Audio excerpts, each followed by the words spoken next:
In El Salvador, there are stories of a being that is more of a nuisance than a malignant force. The extent of his viciousness only extends to throwing stones, but can also develop an attachment towards you that is difficult to break if you are not careful. This creature is known as El Cipitillo, and he is the product of La Siguanaba's affair, and like his mother, he was cursed to remain a child, deformed and forever alone. When the father of La Siguanaba's husband found out of her affairs and her attempt to rid herself of her husband and himself, he pleaded with the gods for help. The gods heard him and cursed La Siguanaba into a creature of malicious intent and full of scorn towards unfaithful husbands. Along her son, known as El Cipitillo, was also cursed. His feet were turned backwards, often leaving his footprints around the countryside and fooling people who came upon them. Those who were foolish enough to follow these tracks for hours, only to come to the realization that they are now lost. Unknown to them, they had been following his tracks in the opposite direction from where he was heading. Alongside having his feet backwards, he is cursed to remain between 8 and 10 years old, never to grow old, and the gods also gave him an abnormally sized potbelly, further disfiguring him. According to the legend, only children of the same age are capable of seeing him. As a result, the children El Cipitillo befriends will only be able to see him for a limited amount of years, only to fade out of their lives and never to be seen by them again. Cursed not by his own will, but rather by the actions of his mother, El Cipitillo remains a lonely figure.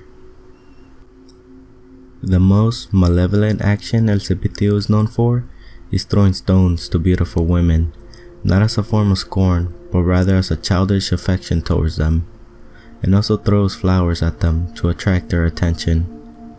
Alternatively, he is also known for becoming attached to certain women who exhibit more motherly characteristics, and once he's attached, it can be difficult to be rid of him.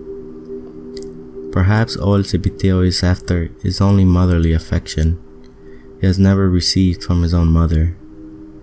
A mother who was also cursed never to meet the child, no matter how deeply they both might desire it.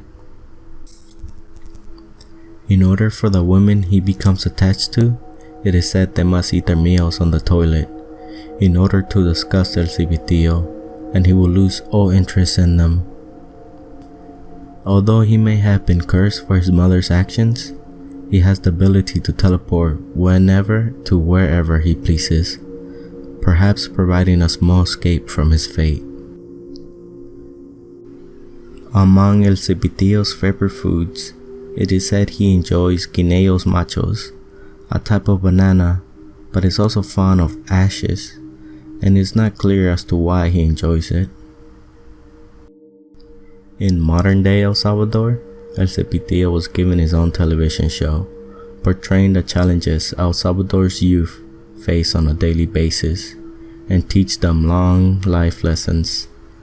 I used to watch this when I lived back in El Salvador, when I was a child, but I remember that at first, I was terrified watching this, especially when he teleported, but he was nonetheless a champion for literacy, and his nemesis was a witch doctor that tried to prevent children from learning.